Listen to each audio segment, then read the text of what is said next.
Olha, a glândula pineal, ela é mais do que uma glândula, tá? Até acho que esse nome não é muito adequado.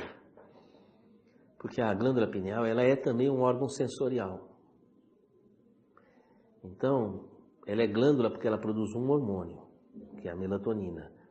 Mas ela é um órgão sensorial porque ela transforma o magnetismo em neuroquímica, tá? Por exemplo, nem toda imagem que você capta pelos olhos, nem toda luz que você capta pelos olhos vai formar imagem.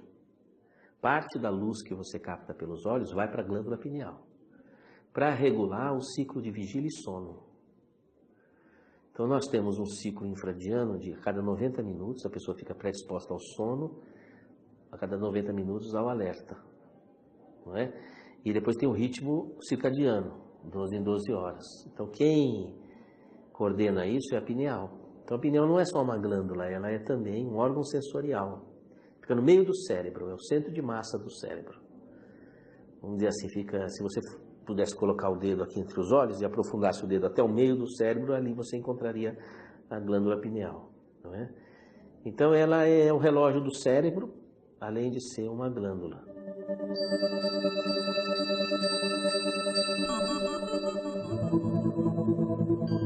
Então, no corpo, a glândula pineal ela tem várias funções. A função endócrina da glândula pineal é desbloquear na puberdade o funcionamento das glândulas sexuais para que elas produzam hormônios e a pessoa se torne fértil. E a função regular da pineal ao longo da vida de uma pessoa, a função neurológica dela é regular os ritmos corporais, seja na parte biológica, seja na parte psíquica. Então, o humor, não é? Os ritmos hormonais, os ritmos reprodutivos. Por exemplo, uma gravidez tem um ano lunar. Como é que o corpo sabe? Porque a pineal capta a irradiação da lua e avisa o corpo, dá ao corpo o reloginho da lua, não é? Esse elemento de captação da pineal, ele regula a gravidez. E também o processo de ovulação. A mulher ovula aquela mês lunar, né? E o interessante é que essa capacidade da pineal de captar a interferência do Sol ou da Lua, também capta outras interferências, do brilho da Via Láctea, de vários matizes aí, não é? Essa relação entre a pineal e a astrofísica, não é? Ela também se dá para outras dimensões do espaço sideral. Então, por exemplo, o mundo espiritual, a pineal também é sensível, porque o mundo espiritual faz parte também de uma região do espaço sideral, né?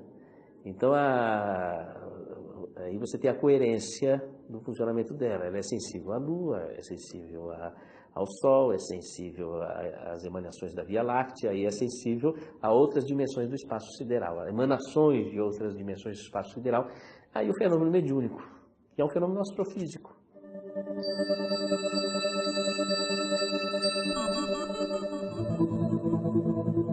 Pois está explicado, não é? Veja, a pineal é o único órgão do corpo que se relaciona com a dimensão espaço-tempo, que é a quarta dimensão. Não tem nenhum outro órgão que se relaciona. E a dimensão espiritual começa a partir da dimensão espaço-tempo.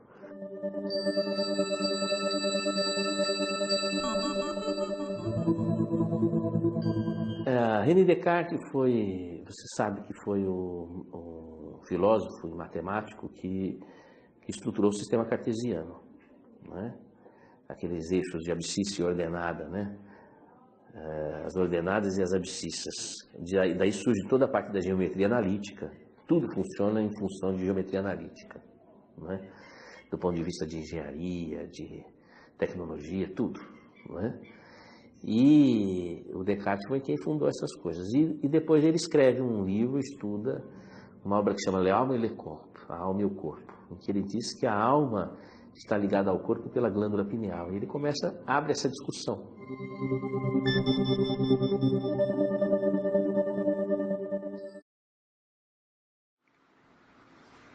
Meus irmãos,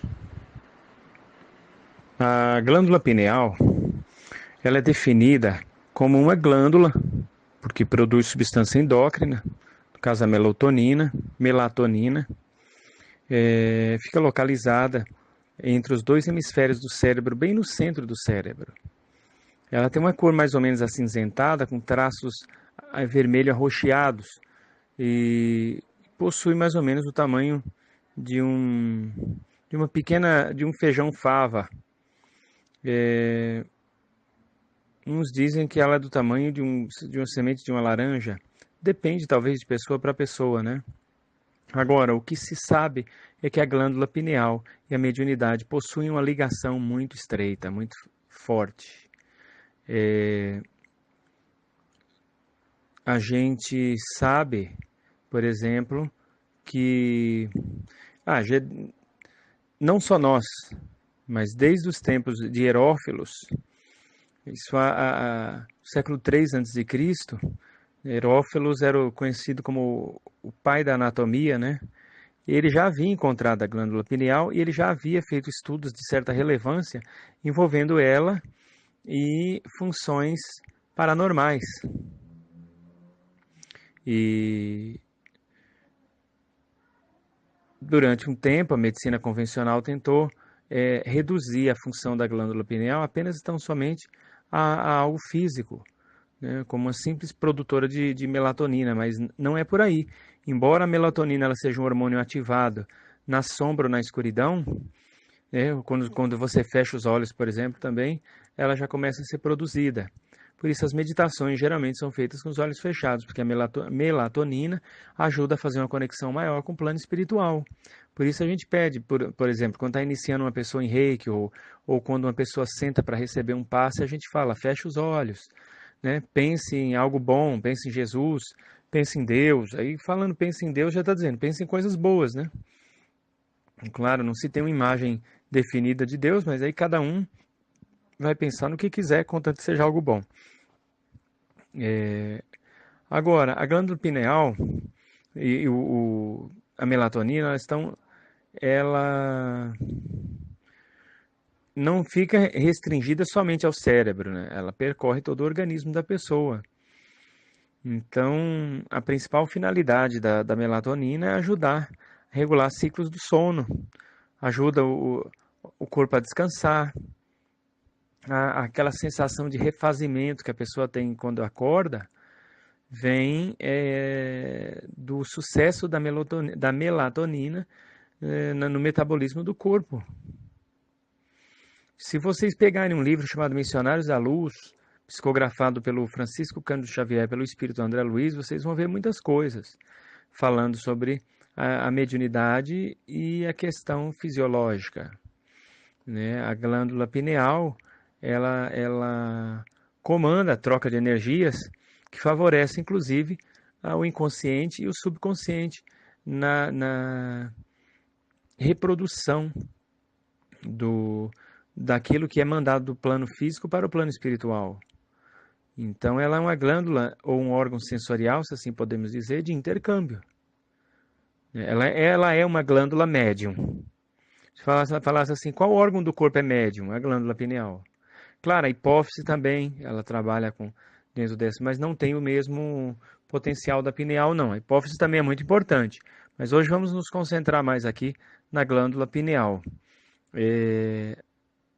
Tinha um escritor dos anos 70, o Carlos Torres Pastorino, ele também chegou a fazer algumas pesquisas específicas sobre a glândula pineal, sobre o processo de comunicabilidade espiritual, liberação de energias, alteração de frequências, uma série de fatores.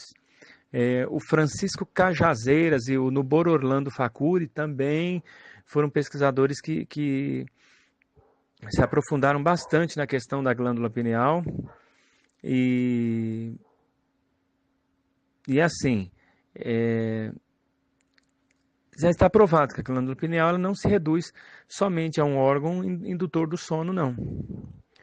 Ela, durante o processo de mediúnico, canalização, ela também trabalha bastante. Se você está ali aplicando um passe, se você está ali incorporado, se você está ali psicografando, se você está ali fazendo qualquer atividade mediúnica, consciente ou inconsciente, a glândula pineal está trabalhando e permitindo o intercâmbio entre você e essas forças. Façam estudos sobre o Dr. Sérgio Felipe de Oliveira, que é esse aí do vídeo, vocês vão encontrar coisas muito interessantes mesmo. Ele é médico, né?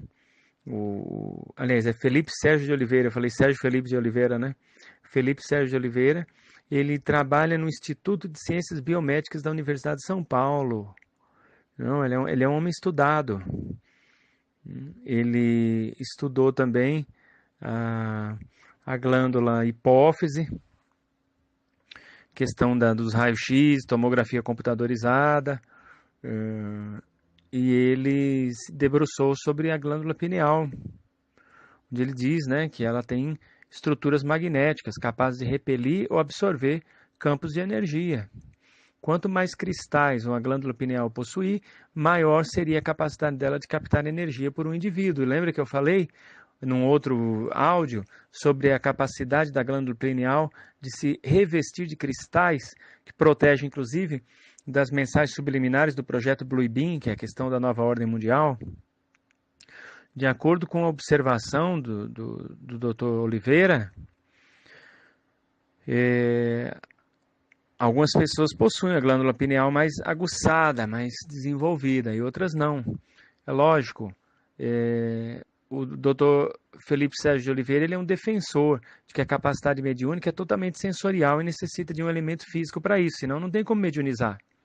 Aqui no plano físico, não. É claro, desencarnados também mediunizam, seres de outras dimensões, as superiores, aqui as quais eles se encontram. Mas também existem pessoas desencarnadas no plano espiritual que querem muito falar com seus entes queridos e não conseguem, e o ente querido, quando sai do corpo por conta do sono, vai lá falar com esses familiares, o familiar não enxerga, né? Ou o ente querido não é enxergado pelos seus familiares desencarnados, ou ele não enxerga os seus familiares desencarnados. Aí precisa de uma entidade que também está lá no plano espiritual, que é médium, para promover o intercâmbio entre os dois. Então também tem médiuns no plano espiritual fazendo esse serviço belíssimo. E eles também têm glândula pineal, viu? Porque o nosso espírito, o nosso corpo astral, também tem os mesmos órgãos do corpo físico, até mesmo os órgãos genitais. E então, para que haja fenômeno mediúnico, é necessário um dispositivo para captar energia e tornar real a capacidade de comunicação com os espíritos e com os encarnados. E esse dispositivo é a glândula pineal. É a glândula pineal. Então, gente, estudem sobre a glândula pineal, vocês não vão se arrepender, se aprofundem, né? As coisas estão aí para serem pesquisadas, tem gente boa aí, gente bem dedicada, estudiosos, mostrando que essas coisas não são coisas de religião, não. Reencarnação, mediunidade, não são atributos de religião nenhuma. Elas são coisas naturais que devem ser respeitadas, estudadas e valorizadas.